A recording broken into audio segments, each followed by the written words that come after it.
Deus é bom e Ele está no futuro. É tão bom quando a gente vive e experimenta isso. É muito bom. Vamos seguir na nossa série sobre paternidade. Queria ler com você um texto bem clássico que fala sobre um pai, sobre um filho, bem conhecido. Lucas 15, capítulo 15, vamos ler a partir do verso 11.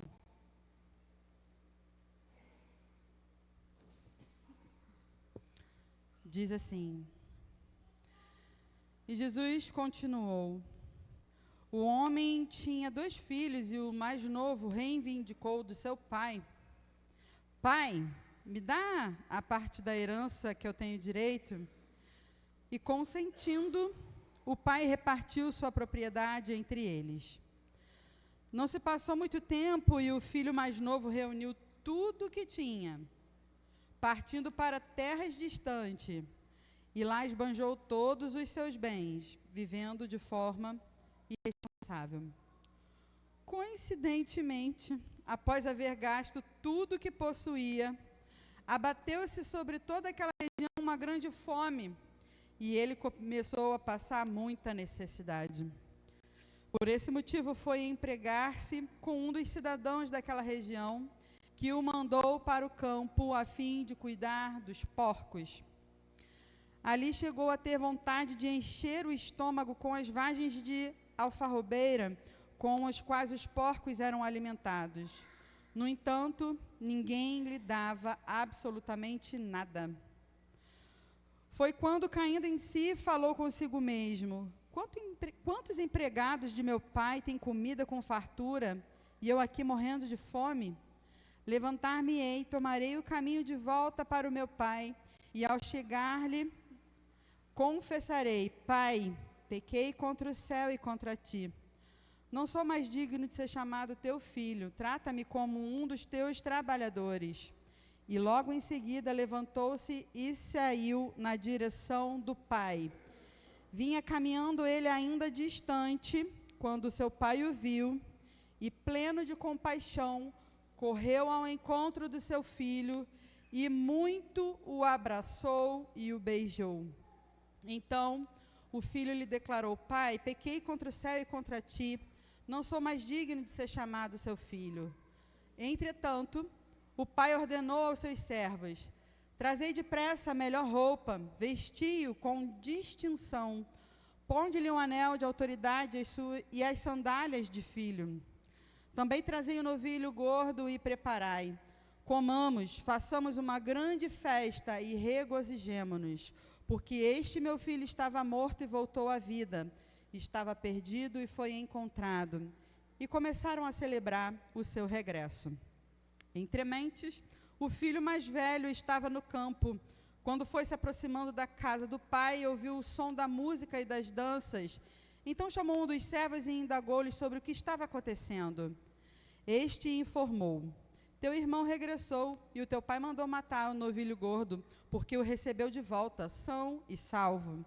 Mas o filho mais velho encheu-se de ira e negou-se a entrar. Então o pai saiu e insistiu com ele, porém ele replicou ao pai: Há tantos anos tenho trabalhado como um escravo para ti, sem nunca ter desobedecido a uma só ordem tua. Contudo, tu nunca me ofereceste nem ao menos um cabrito, para que pudesse festejar com os meus amigos. No entanto, chegando em casa, esse teu filho, que pôs fora os teus bens com prostitutas, tu ordenaste matar o novilho gordo para ele. Então o pai lhe arrazoou: Meu filho, tu sempre estás comigo. Tudo que eu possuo é igualmente teu. Porém, nós tínhamos que celebrar muito a volta desse teu irmão, e regozijemo-nos, porque ele estava morto e reviveu, estava sem esperança e foi salvo. Amém? Vamos orar. Senhor, muito obrigado pela tua palavra que nos ensina, nos exorta, nos orienta, e que esta palavra, Senhor, esteja caindo agora num coração fértil, que seja, Senhor, edificante a nossa vida, nos corrigindo, nos orientando, nos dando direção para estarmos cada vez mais perto do Senhor. Que estejamos atentos àquilo que o Senhor deseja falar neste lugar. Senhor, em nome de Jesus, te oramos assim. Amém. Normalmente, né, essa palavra destaca bastante as atitudes do filho, mas a gente hoje vai falar sobre esse pai do filho pródigo. E, normalmente, né, quando se prega sobre essa palavra, né, os pregadores destacam as falhas do filho pródigo, né, o que ele fez, toda insensatez dele, né, sempre fazendo analogia até mesmo com quem costuma se afastar de Deus, mas a gente hoje vai focar nesse pai, né, vamos falar sobre esse pai, as atitudes desse pai, né. A gente começa a história falando de um filho que matou o pai, ainda vivo, pedindo-lhe a herança, pegando o que não era ainda dele por direito, e ele ainda, não contente de pedir a herança antes de que o pai morresse, ainda decidiu pegar a herança e ir embora, né? Não estava nem bom ali. Ele quis ir embora. Saiu de casa, gastou todo o dinheiro que o pai conquistou, e foi festejar, torrou. Engraçado, né, que aqui a gente leu que a Bíblia essa versão usa uma palavra interessante, fala, coincidentemente, logo depois que acabou o dinheiro, veio a fome. Coincidentemente. E se fala também muito a respeito dessas consequências, né, dele perder todo o dinheiro, dele começar a passar fome, a necessidade, e no lugar para onde ele foi, o único trabalho que ele conseguiu foi cuidar de porcos. Judeu não tem uma boa relação com porco. Eles não comem carne de porco, eles não tocam, né, de acordo com que lhes foi orientado culturalmente. E aí você imagina, né, ele foi cuidar do porco. Ele não era o dono do porco para mandar alguém lá limpar o chiqueirinho, nem alimentar o porquinho. Era ele que ia lá fazer isso, ele estava ali sendo contratado para isso. E uma coisa que essa palavra mostra é que quando nós pecamos, né, e nós vamos, quando a gente peca, consequentemente a gente colhe o resultado do erro, das escolhas erradas. Isso é inevitável, né? Mas a gente precisa entender que essas escolhas erradas que a gente faz na vida, em tudo o que a gente todos os dias escolhe, e inevitavelmente a gente peca, erra, às vezes a gente já se corrigiu em algum erro que às vezes era corriqueiro, mas a gente segue às vezes também errando, né? E ali esse filho dito, né, denominado como pródigo, né, como um insensato, ele pecou contra o pai dele, né, e fez escolhas ruins na vida dele. E essas escolhas que ele fez trouxe consequências, né? Ele foi a um ponto bem baixo, bem profundo, né? A ponto de no lugar mais triste que ele estava vivendo, ele se lembrar, né, de que o empregado do pai dele vivia melhor do que o que ele estava ali naquele momento. Só que, né, a Bíblia destaca isso, que teve um dia que ele se lembrou do pai, né? E ele refletiu, ele falou, peraí, quando eu estava com meu pai, os homens que trabalhavam lá, os escravos, os funcionários, viviam muito melhor.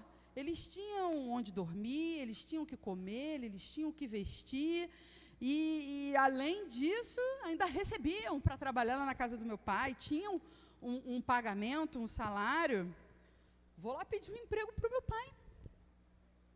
Ele tanto entendia que o que ele tinha feito era tão ruim, que ele não se coloca na condição de voltar como um filho. Ele se coloca na condição de voltar só como funcionário. Um escravozinho estava bom para ele. Só isso que eu quero. Né? O texto que a gente leu, o filho fala, pô, não posso, não tenho mais esse direito, o filho pensando.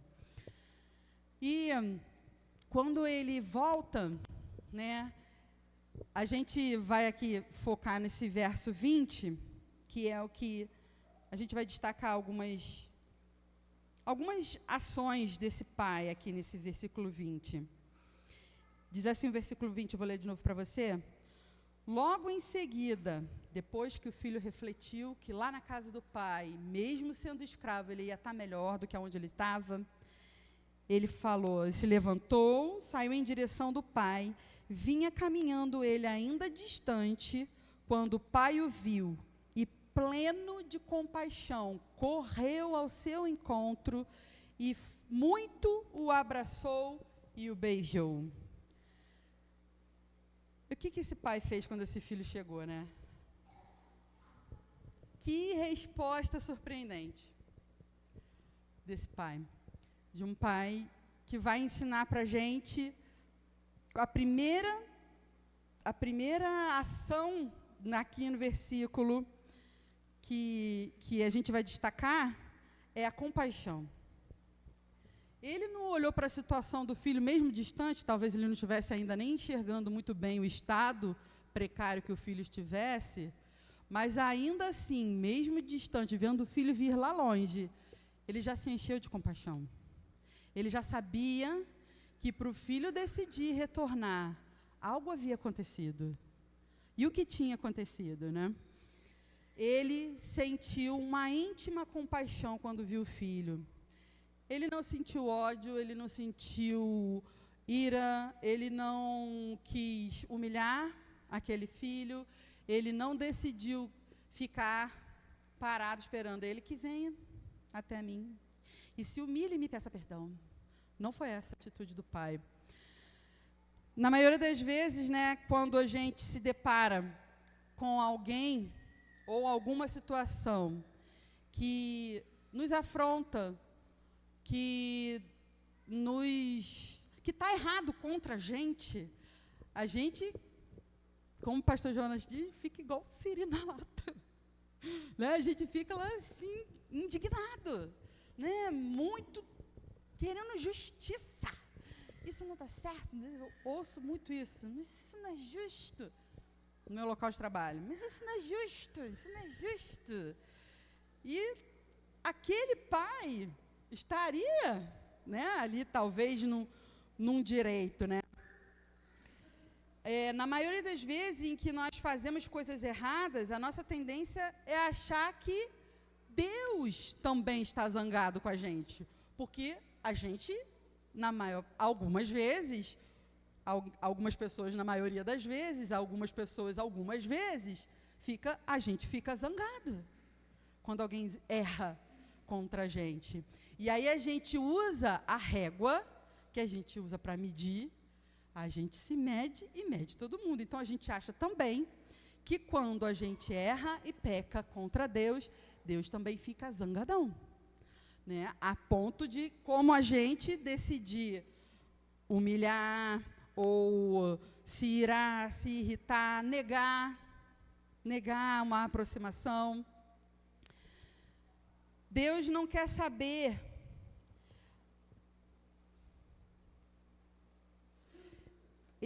Deus quer que a gente se aproxime.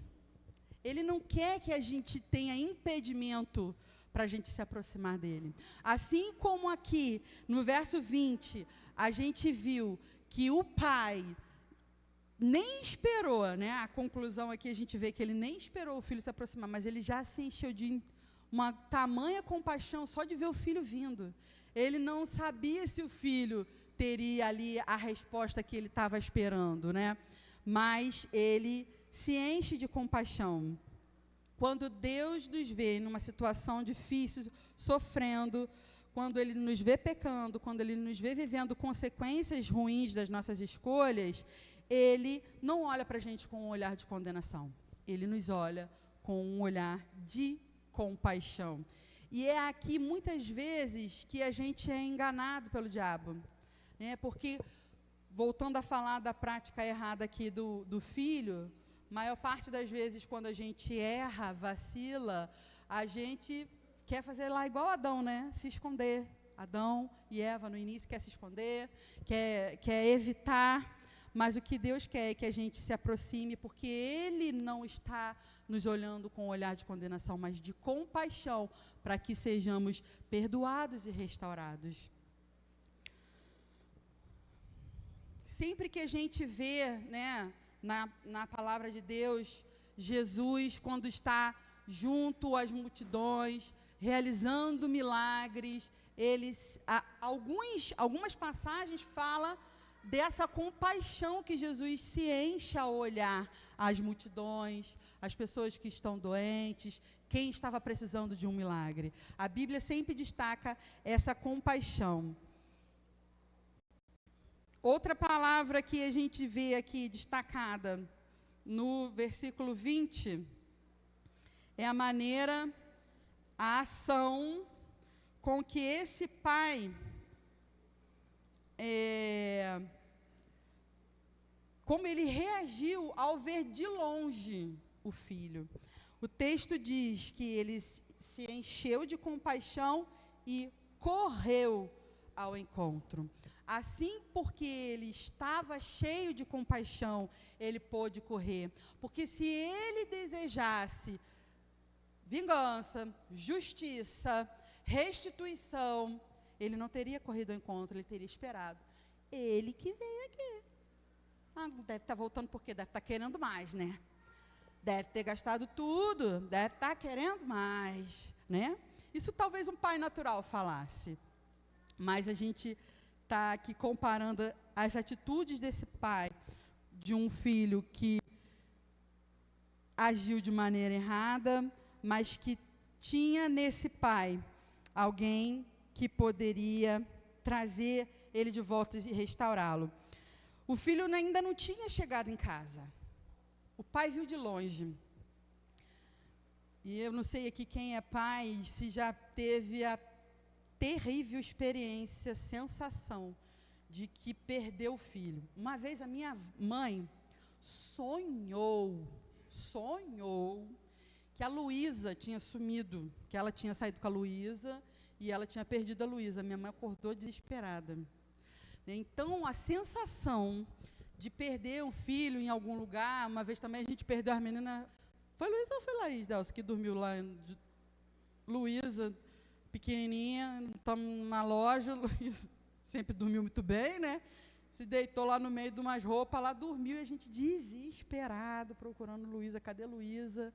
É uma sensação muito ruim, né? De aonde está, aonde foi, né? E esse pai, quando vê o filho ainda longe, não tinha ressarcimento de herança, não tinha nada, ele só queria correr em direção àquele filho que ainda não tinha nem chegado, mas queria estar com ele. Imagine, né? Um homem que provavelmente deveria ser um homem maduro, mais velho, certamente alguém com uma posição ao menos razoável, com funcionários, de repente veio de longe o filho e corre.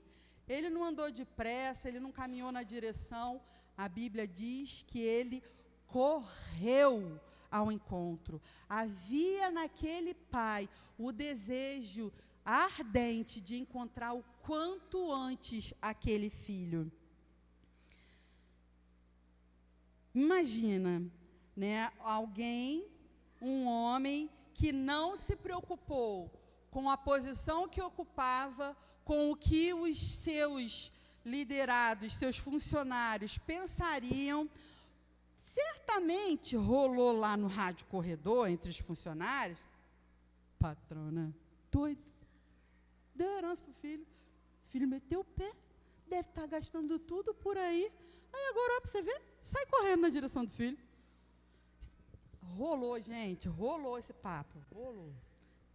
Certeza que rolou. Experiência de gestão, rolou esse papo.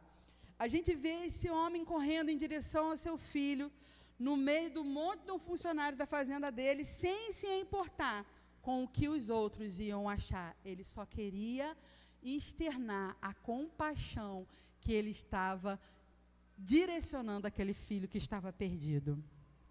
O verso 20 continua dizendo: correu ao encontro do seu filho e muito o abraçou e beijou. A terceira palavra, né, que eu quero destacar aqui com vocês, essa palavra, beijou. Eu estava lendo um texto que fala que essa palavra, beijou, no original grego, ela tem duas definições, né? A primeira fala de um beijo, né, de cumprimento, né, de, opa, beleza aí, aquele beijo, né? Chegou, se cumprimenta. E o segundo fala que é muito usado também no sentido de cobrir a pessoa de beijo. Sabe quando a gente pega um beijinho que a gente fica... que é muito fofinho, sabe? Assim, esse era o significado. Esse é o significado usado nessa parábola, nesse texto. E quando ele diz beijou, ele quer dizer cobriu de beijos. Pensa, o camarada está indo andando. Não sei quanto tempo ele andou. Ele trava duro, sem nada. Não tinha roupinha nova. Trabalhava no chiqueiro de porco. Estava cheiroso, gente? Estava não. Estava limpinho? Estava não. Não estava. Imagina, gente. Imagina, trenzinho lotado no central, pessoal suado, verãozão de janeiro, 40 graus. Estava um pouquinho pior, né? Talvez. E a Bíblia diz que o seu pai se encheu de compaixão, correu ao encontro dele e o encheu de beijos. Expressou carinho, perdão, restauração. Depois de cobrir o seu filho de beijo, o pai ainda não parou por aí. Foi só, ai, que bom que você voltou, filho. Levou ele para casa, deu roupa nova, colocou a sandália, um anel, mandou matar o boizinho, fez um churrascão, fez uma festona. E aí a gente encontra aqui mais uma característica que liga esse pai, conecta esse pai com Deus. Não importa, ouça isso, não importa onde você está, como você está, quão sujo você esteja de lama do pecado, da poeira do mundo que tu andou, Ele vai estar sempre desejando te encher de beijos, sempre desejando se relacionar conosco. É esse o Pai que a gente tem. Deus se revela. É tão difícil que a gente compreenda essa expressão de amor de Deus para a gente, porque a gente tem esse senso de justiça deturpado, de que se fez mal, precisa ser retribuído, punido, e Deus deseja nos corrigir com amor. O amor de Deus que vem sobre nós, essa compaixão, esse amor de Deus que vem sobre nós é que nos corrige, nos ajusta, nos alinha e nos religa a Deus. Se a gente pensar em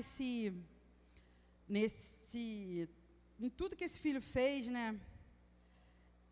O pai não negou a herança para ele, mesmo ele fazendo esse pedido fora de órbita, louco, de querer a herança antes de que o pai morresse. O pai não negou a herança para ele. Deu para ele individualidade de escolher. É isso que você quer? Então toma. Vai. Quando ele decidiu ir embora, o pai não impediu. Permitiu. Quando ele decide voltar, o pai faz um movimento de correr até ele com compaixão. E é isso, né, que muitas vezes a gente fica olhando, né, e olha às vezes para o lado, né, aquele filho merecia. O que ele merecia depois de tudo que ele aprontou? Ele merecia pelo menos uma coça. Uma coça nesse camarada. Ele merecia que o pai nunca mais falasse com ele e ele continuasse lá trabalhando de graça para sempre, para pagar a herança que ele pegou antes. Ele merecia ficar de castigo, ele merecia trabalhar na fazenda de graça, ele merecia um monte de coisa, né, que a gente, até das mais pesadas, a gente é capaz de pensar. Mas ele, talvez que nessa nossa, né, senso de justiça, de cobrança, tudo que a gente acha que ele não merecia era voltar para a casa do pai. Não merecia, aquele lugar não era mais dele. Ele não tinha mais esse lugar de filho. Quando aqueles soldados lá, que estavam batendo em Jesus, o que eles mereciam?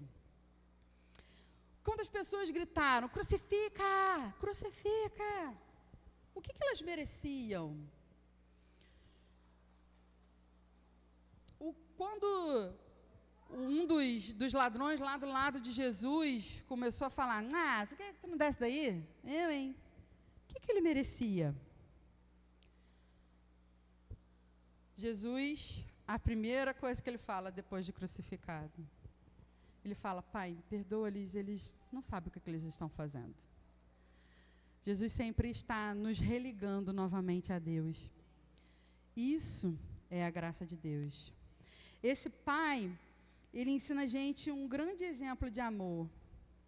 Quando lá no verso 32, o filho mais velho reclama, depois do filho mais velho reclamar, fiquei aqui, eu estava aqui o tempo todo, não matou um cabritinho, nem um cabritinho, e aí tu mata um bezerrinho, gordinho, poxa, se queixando. E aí o pai não se intimidou com a queixa do filho mais velho, com o cotovelo doendo do filho mais velho, com a preocupação do filho mais velho, olhando para a vida do filho mais novo de maneira errada, tem compaixão. Ele diz, nós tínhamos que celebrar.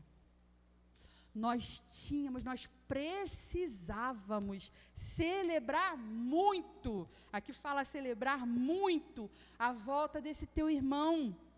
Nós tínhamos que regozijar, porque ele estava morto e reviveu, estava sem esperança e foi salvo. Temos no Senhor a nossa esperança, num Pai amoroso, num Pai bondoso. E esse pai ali, mesmo recebendo do irmão mais velho todo questionamento, de quem talvez se sentia ali no direito de questionar, porque ele também era filho, o pai segue ensinando esse tremendo ato de amor incondicional, que é receber, ao receber o filho, que ele já estava esperando de volta, com tanto amor. E o que a gente vê, né, às vezes a gente, de maneira imatura, a gente olha para esse pai e vê duas maneiras diferentes de tratar os filhos, assim como Deus faz com a gente. Deus não cuida de mim da mesma maneira que, veja, quando eu digo cuidado, não é cuidado de proteção, né? Não dá a mim aquilo, a mesma coisa que ele deseja dar para a Bárbara, até porque somos individuais, somos diferentes uns dos outros. Na mesma maneira que esse pai, de maneira diferente, tratou um filho que sempre esteve com ele, e esse outro que ele precisou usar de mais compaixão. Misericórdia é deixar de receber aquilo que a gente merecia. Isso é misericórdia de Deus. E graça é receber aquilo que a gente não merece. Quando Deus derrama sobre a nossa vida misericórdia, é quando a gente merecia morrer, ir para o inferno, porque somos pecadores. Mas Ele nos deu, além de misericórdia, Ele nos deu graça. Recebemos vida eterna, porque Ele nos deu a graça. Mais do que qualquer outra coisa, essa passagem de Lucas revela para nós graça e amor do Pai pelo seu Filho. Temos um Pai eterno, que nos ama, que cuida de nós, que revela a sua graça e o seu amor através de Jesus, do seu sacrifício na cruz. E nós estamos diante desse Deus, que é justo sim, mas que Ele também é amor, é graça, bondade e misericórdia. Quando a gente olha para esse Pai, eu não sei você, mas às vezes é constrangedor, né, ver que é uma expressão de amor tão intensa, né, porque ele já estava, ele de longe viu que o filho vinha, que o filho estava a caminho. E então isso significa que ele já o esperava. O Senhor está sempre esperando a gente. Ele está sempre esperando, Ele está sempre esperando. E isso não é só para como o filho pródigo que estava longe. Ele continua nos esperando o filho mais velho. Ele também quer se relacionar com o filho, com esse filho mais velho que sempre esteve lá e que decidiu não se relacionar com o pai. Então que o Senhor nos dê da sua graça, da sua misericórdia, para que a gente sempre o busque e esteja perto e vivendo, né, e desfrutando desse amor, dessa graça, desse Pai amoroso e bondoso. Amém? Se coloca de pé, vamos orar. Que aqui nós é rápido. Feche seus olhos. Quando a gente, assim como o filho pródigo, né, se dá conta daquilo que a gente fez, que a gente não permita que o inimigo nos engane, dizendo que a gente não tem mais lugar de filho. Um filho segue sendo filho, independente daquilo que faz, de por onde andou e o que escolheu fazer com a herança que recebeu. Senhor, em nome de Jesus, nós te agradecemos, te adoramos, te exaltamos, Senhor, por teu amor, pela tua graça, pela tua compaixão, porque o Senhor está sempre nos esperando, Senhor. Senhor, em nome de Jesus, assim como aprendemos nesse texto, Senhor, que o Senhor sempre está nos esperando. Senhor, decidimos, Senhor, nos relacionar com o Senhor. Aqueles que estão longe, Senhor, sabemos, Senhor, que o Senhor está nos aguardando. E aquele que está perto, o Senhor segue também nos aguardando, porque o Senhor deseja nos abençoar, nos conectar, nos fazer mais perto e mais próximos do Senhor, mais parecidos contigo. Senhor, em nome de Jesus, neste dia, nesse tempo que estamos falando sobre paternidade, Senhor, nos ensine a viver como filhos teus, aqueles que estão sempre com um lugar perto do Senhor, que a gente se aproxime, que a gente ainda, mesmo com o Senhor correndo, que a gente corra de volta, que a gente se relacione com o Senhor de perto, que a gente celebre, que a gente esteja vivendo e convivendo com o Senhor e com aquilo que o Senhor tem para nos ensinar, desse amor que nos corrige a nossa rota, corrige a nossa visão, corrige a maneira que pensamos, corrige a maneira como que vemos o reino e a igreja e aqueles que estão perto e próximos de nós. Senhor, muito obrigado pelo teu amor inexplicável, pelo teu amor que nos busca e nos traz de volta.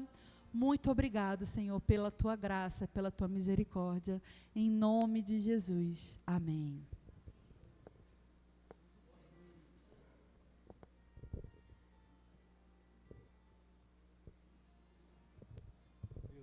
Amém.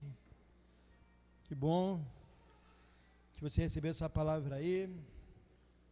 Eu vejo assim que na palavra de Deus, na Bíblia, Elisa estava aqui ministrando e eu, graças a Deus, a gente gosta de viajar ali no Espírito, né? Como Deus ele é pontual com a questão da paternidade dentro da Bíblia. E é algo que foi durante muito tempo negligenciado dentro da igreja, né? Eu lembro que quando as pessoas faziam as homenagens para as mães, no Dia das Mães, sempre era mais bacana do que do pai. Eu lembro de um poema que falava: eu sou pequenininho, não sei se vai lembrar do tamanho do botão, carrego papai no bolso e mamãe no coração. Por que papai tem que ser carregado? Aí fala, o bolso furou, ainda tem essa. Papai caiu no chão, ainda tem essa. Aí eu falei, por que papai, o papai tem que estar no bolso, e o bolso tem que furar, e papai tem que cair? Por que isso? Então, eu vejo assim, que é uma conspiração para trazer descrédito à paternidade. E a gente não percebia isso, a gente deixava isso, achava até bonitinho, poxa, bacana. Ainda quando muito enfermo, muito doente, nessa área de paternidade, eu lembro uma vez que eu estava no culto da igreja, eu estava com um casaco de lã, que a pastora tinha feito para mim, azul e preto, estava frio, obviamente, em agosto, eu estava com um casaco, tinha que estar frio, em Jacarepaguá na época fazia muito frio, e nesse dia a gente estava no culto, eu sei que me deu uma crise ali, uma necessidade, uma falta, e eu chorei muito, eu tive que sair da igreja para chorar lá fora, lá dentro da sala. Tremenda a falta que meu pai estava me fazendo naquele momento ali, e ali eu externei toda a minha carência, toda a minha necessidade de paternidade, toda a minha dor, e eu acho que aquilo ali naquele dia foi uma virada de chave na minha vida em relação a isso. Tipo assim, Deus olhou e falou assim, eu vou cuidar da tua causa. E a partir dali Deus começou a tratar muita coisa na minha vida nessa área. A questão é como a gente vai ficar diante disso. E graças a Deus eu quis a cura, eu busquei a cura, eu pedi a cura, eu batalhei pela minha cura e Deus me deu. Amém? Então, no domingo eu quero falar encontrando o Pai através da cura. Porque às vezes a gente fica tão perdido diante disso, esquece quem nós somos, esquece que nós temos um Pai que pode trazer cura para a gente, esquece que a gente precisa procurar o Pai. Deixa eu procurar meu Pai. Na minha carência, eu tive que procurar o meu Pai, né? Eu tive que procurar o Pai. Eu sempre me relacionei com pessoas mais experientes, homens mais experientes, e eu via eles como meu pai, pai meu, e eu conversava com eles, eles me davam um conselho, eu buscava isso, porque eu tinha uma necessidade da paternidade, eu estava procurando um pai, e ali eles foram bênção na minha vida, aqueles homens ali, alguns foram bênção na minha vida, me davam conselhos, me davam palavras, muitos deles rudes, assim, mas eu entendi que aquilo ali era uma necessidade na minha vida. Então domingo eu queria que você viesse, né, verdadeiramente, recebesse essa palavra que a gente vai ministrar. Eu tenho certeza que Deus nesse tempo vai trazer a cura na nossa vida da paternidade. Amém? Por isso, eu quero orar por você, abençoar a sua vida, né? Agradecer por sua vida aqui hoje, né? E que o Senhor possa cumprir verdadeiramente, principalmente os homens. E sinceramente, esse mês eu quero falar muito para os homens, né? Que são pais, né? Porque aquele negócio, a mamãe já está no coração, a gente está no bolso e a gente tem que entrar no coração também e arrumar um jeito, uma vaguinha no coração para a gente entrar também, né? Então a gente quer levar esses dias a isso, né? Para a gente poder. Eu já estou no coração há muito tempo, graças a Deus, dos meus filhos, amém? Então vamos orar. Pai, muito obrigado por esse dia. Amém? Senhor, eu te louvo, Senhor, por esse dia, eu te louvo, Senhor, por esse tempo, eu te louvo, Senhor, porque Tu és um Deus maravilhoso, que possamos buscar esse nível de cura na nossa vida, Senhor, que possamos verdadeiramente, Senhor, entender, Senhor, sobre a paternidade da nossa vida. Eu entrego a vida de cada um nas Tuas mãos hoje, em especial a vida da Elisa, por essa palavra que ministrou aos nossos corações. Teu Espírito Santo ministra na vida dela. Também quero entregar de forma especial a vida da Williane, que hoje completa mais um ano de vida, que o Senhor possa acrescentar na vida dela cada vez mais, que ela possa ser uma esposa de excelência na vida do Iago, que ela possa ser uma mãe de excelência na vida do Abone, Senhor, e que cada dia ela possa ser uma filha abençoada. Abençoa, Senhor, nossas vidas, leva-nos em paz, debaixo da tua unção e debaixo da tua proteção, que possamos chegar seguros em nossos lares, em nome de Jesus. A graça do Senhor Jesus Cristo, o amor de Deus Pai e a doce comunhão do Espírito Santo estejam com todos vocês, em nome de Jesus. Amém e amém.